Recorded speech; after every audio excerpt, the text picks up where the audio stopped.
So I tried a new foundation and I like it, but I noticed it oxidizes. So it tends to make, like, it goes on as my color and then it feels like it just gets warmer as the day goes on. So I'm not sure. So we're gonna try this and we'll see how I feel. I haven't decided if I'm gonna return it yet. Also, it is hot. Oh my gosh. I had to turn the air on. Like, it is hot. It is hot outside, which makes it hot in here. So anyway, hey guys, it's Bree with the Bee Face, and today we have another Ready to Love review. This is season 6, episode 7. I feel like we're a little more than halfway through, so we should be getting good. So the X-Files is what this episode was called. So this is the episode where the women introduce the men to their exes. So generally in these seasons, like, they switch off. So last season, the men introduced the women to their exes. So this time it's the ladies' turn. So we open up, because not last week, because this was 2 weeks ago. So the last episode, we left off with the incident where Dakia was like, I don't care nothing about what Eric is talking about. I don't want to date him.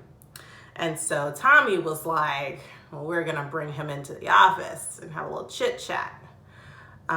So basically, from Dakia's perspective, Eric touched her inappropriately. And she was like, don't do that. Peace outie. And so that was it. And so we did have an episode last week, but someone on the OWN network put Dakia's, like, confessional where she's talking about the incident up last week. So we got to hear Dakia's explanation. It was a very short and vague explanation. All she basically said was, we were at some event, he was holding on to my waist, and then I made a joke about how this looked like a prom picture, and then he touched her inappropriately. That was all the explanation we got. Eric's explanation was not much better. In the actual episode when he's talking to Tommy, he was just like, I hurt her feelings. I was like, that's not what it sounded like from Dakia's perspective, but whatever. He was like, I am going to self-eliminate. You always have at least one self-elimination every season. But yeah, so he self-eliminated, and they were still like, well, we got to get rid of another guy, so you're not off the hook, ladies.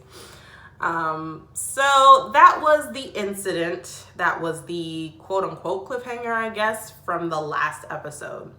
So now on to the ex dates. So the first ex we see is Joy's ex, and his name is Sean. I'm always interested to see the ex that they pick for these, because I'm like, one of these things is not like the other, like that type of situation. But Joy's ex is really, like, he's cute, and he seems very, like, mature and very careful with his words and how he's talking and all of that stuff. So that was interesting to see. Laverne came in on 10, talking real fast, and just, you know, being an extrovert, right? Clifton came in like, I'm not with the BS, so what's up, for real? Like, how often do you all talk? What is the deal here? And that is where the jealous comment came in from the ex, because the ex, Sean, was like, the jealousy thing is not going to work here. But I didn't feel like that was necessarily a jealous comment. I think it's a fair question to know, how often do you and your ex talk? I feel like that's a fair question. I mean, not every ex situation is the same, right? So there are people who end up to be, like, really, really close friends with their ex, and it just becomes like a best friend situation. However, I can imagine that there is some trepidation on the part of your next person. Like, y'all talk a lot, and this was once romantic, and that is uncomfortable for me. I don't feel like that's unfair. And then Clifton actually, like, when he walked in the room, so Laverne was being all jokey and talking to the ex a lot. Clifton came in like, Joy's man. Like, he came in like it was a foregone conclusion. Like, they were just having an obligatory lunch with children or friends from college. Like, he came in like the decision has already been made. I don't know what to tell you. Like, anyway, maybe this is me being biased. I just, for some reason, very much like Clifton. And so then at the end of the date, Sean is giving his opinion on the guys. He said Laverne's conversation was very superficial. There was no real depth there. I second. And then he said Clifton seemed to have more substance, but he seems to have some issues that he needs to work out, like possibly trust issues, right? And bringing up past things into a marriage and relationship. And you can kind of see, like, he talks a little bit about that later on in the episode when he's meeting someone else's ex, about him having been married twice. And he's like, if he does it again, like, ain't no out. So, I mean, I can see that there is something there. And he also, in that date, talked about, yeah, I've been to counseling. I'm still going to counseling, trying to work these issues out. So it's not like he's unaware that there are some things that might be affecting his relationships. So, I mean, I think that is commendable, right? So that was Joy's ex date. Now we get to Carmen's ex. The very first thing I noticed, Carmen and her ex were walking hand in hand, by the way, holding hands, and they're like flirting this whole entire time. Like, before the guys get there, she's like, oh, he says, oh, you look real good. And she's like, oh, it's all for you. What kind of ex situation is this? This looks like a very current relationship. I don't get it. Oh, it makes no sense. It makes no sense to me. So Carmen has her ex Marcus meeting Paul and Donovan. Now, Paul, there was a portion in there where Marcus was like, well, she hangs around a lot of celebrities, you know, just this is who she is and what she does for business. She hangs around a lot of athletes and stuff like that. Like, can you handle yourself in that situation and not be jealous and all that stuff? And Paul was like, yeah, I've been in that life. And Marcus was like, well, what do you do for a living? He's like, I'm a software analyst. That was just funny to me. Like, have you really been in that life? That is news. And then Donovan, he seemed more comfortable in this date. Like, he wasn't really stressed. Like I said, I think it's probably because he doesn't really like her. And I think he's surface. The guy, Marcus, his opinion was that Paul seemed more solid and all of that. I think Donovan seemed surface in that particular date. That one wasn't very interesting to me. The most interesting part about that was the holding hands and the flirting. And also, Marcus is fine. Oh my gosh. And the comment about her being around celebrities and making someone that she's in a relationship jealous, I feel like that should be... I don't get that, right? Because, okay, if you live a life where you're around people, if you're behaving in a way that doesn't leave any room, there's a scripture that says, don't let your good be ill-spoken, right? If you're behaving in a way that doesn't leave any room for speculation, why would I have a problem with it? If you work with celebrities and you're on red carpets with celebrities, but you're not whispering in their ear and cuddling up to them, but you're taking pictures, why would I have a reason to be jealous? You know, like, what type of interaction are you having with these people that would make me jealous? If I'm only jealous just because you're in a room with someone, that's an insecurity on my part. But if your behavior makes it seem like there are things going on other than just your job or a socialite status, that's different. And that's not something that I need to adjust. It might just be something that I say I'm in or out, right? Or you should probably address what your life looks like with a significant other and your career or socialization, what that looks like and how that might leave room for a relationship outside of that world.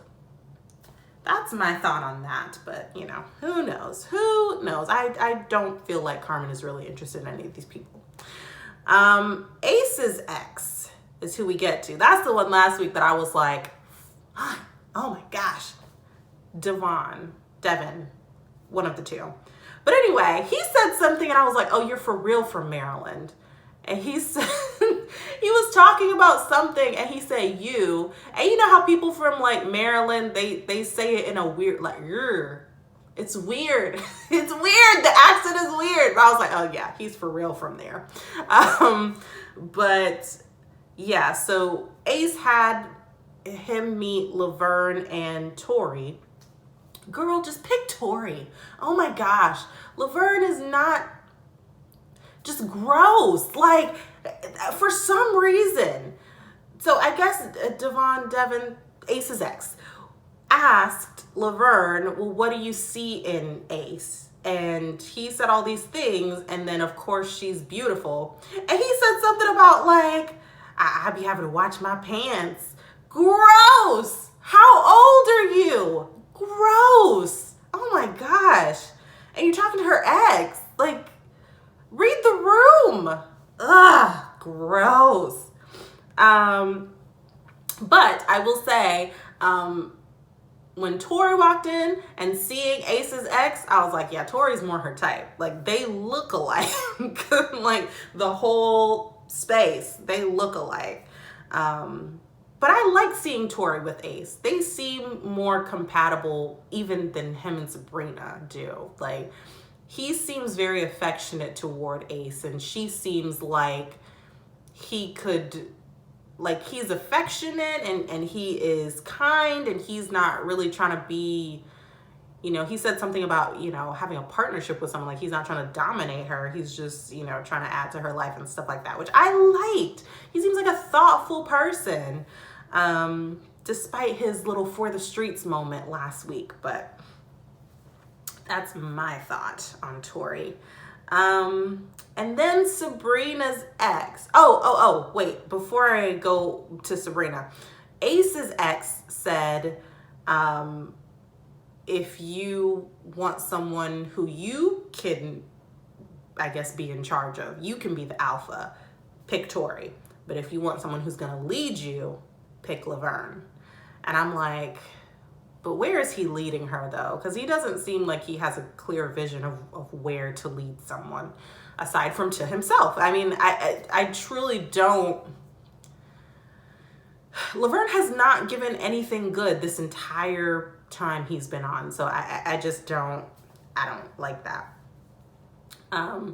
Sabrina's ex, Milton. He seems real solid. I liked it. And then Demetrius walked in like, oh, he seemed like a cool dude. Like, they might be friends after this. Demetrius is cool, calm, and collected, of course. And he had a one-on-one date, but Tori and Donovan had a double date with Sabrina and Milton. But Demetrius, he was just real cool, comfortable. They did have a conversation about, you know, her just wanting to be included on all the things, right? She just wants to have a say. And he's like, so if she didn't want me to do something, I did it anyway, it's going to cause a problem. And he's like, yeah, absolutely. So he seems like he's not used to other people having a say in a relationship, which is an interesting perspective.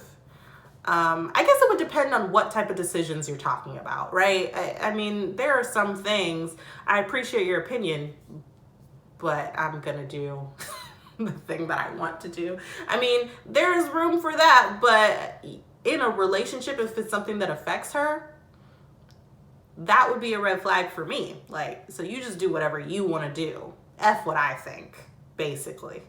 So who knows? I guess we'll have to see that play out. In the previews, they mentioned it a little bit, so it might play out real soon.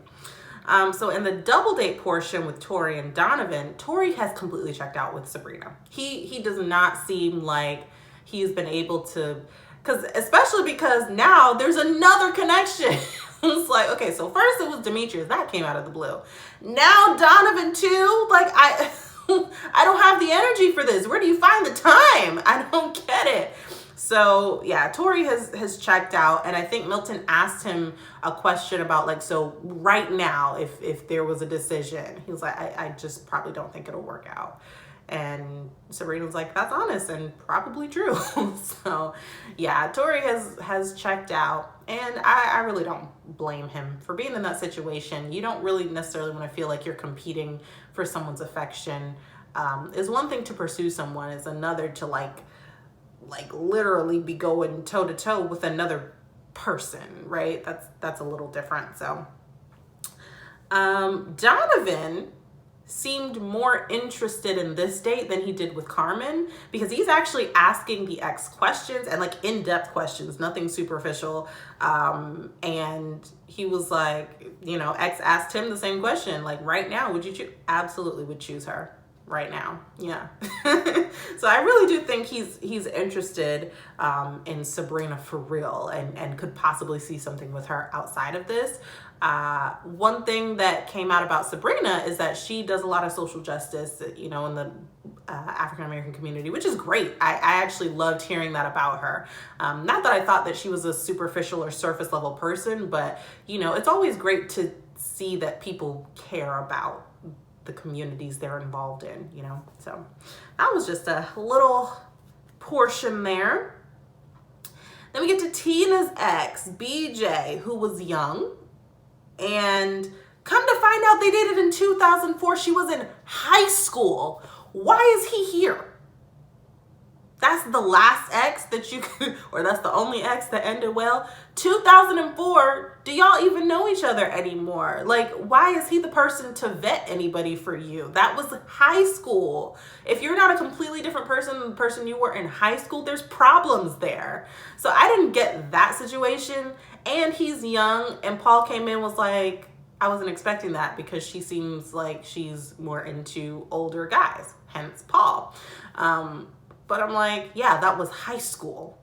If she dated anybody older in high school, it'd be a felony. Like, so anyway, yeah, Paul came in there kind of like with dad vibes, and he had a little bit of the dad jokes going on, which made me laugh, but it didn't seem to do anything for BJ.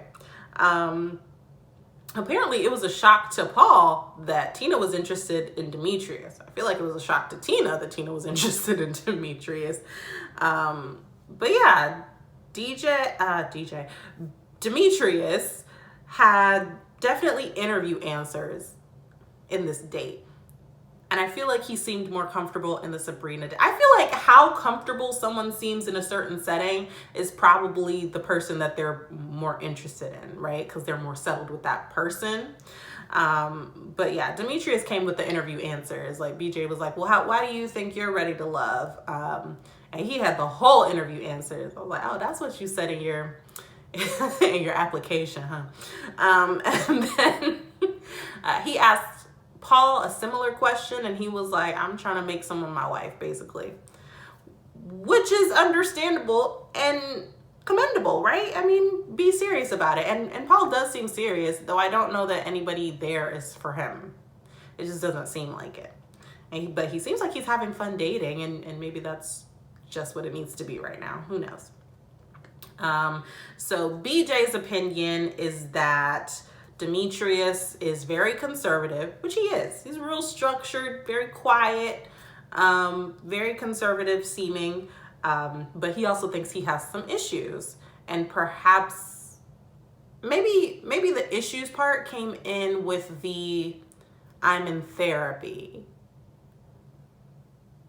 Because I don't know, the conversation that Demetrius had was basically like, I was married before, and it was my fault that it ended, right, for the divorce.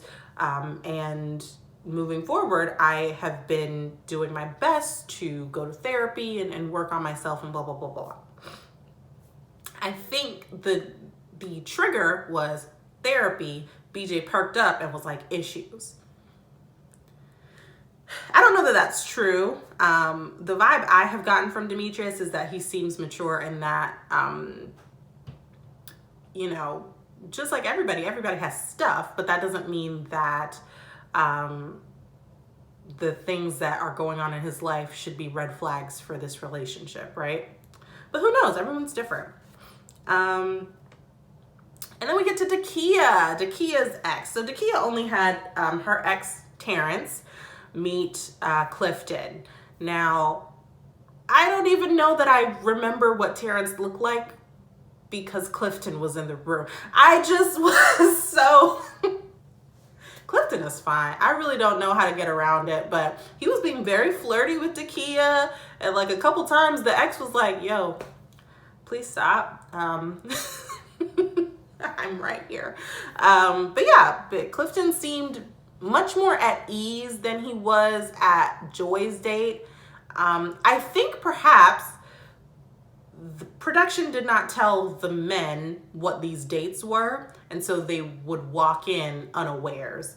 And so after the first date with Joy, he was like, okay, now I know that this is the ex date, so that's why I'm going out with Dakia, so I can be more comfortable. So I think that's what ended up happening, because Laverne even mentioned, okay, now I know that this is the ex week, I can come in here knowing what to expect, right?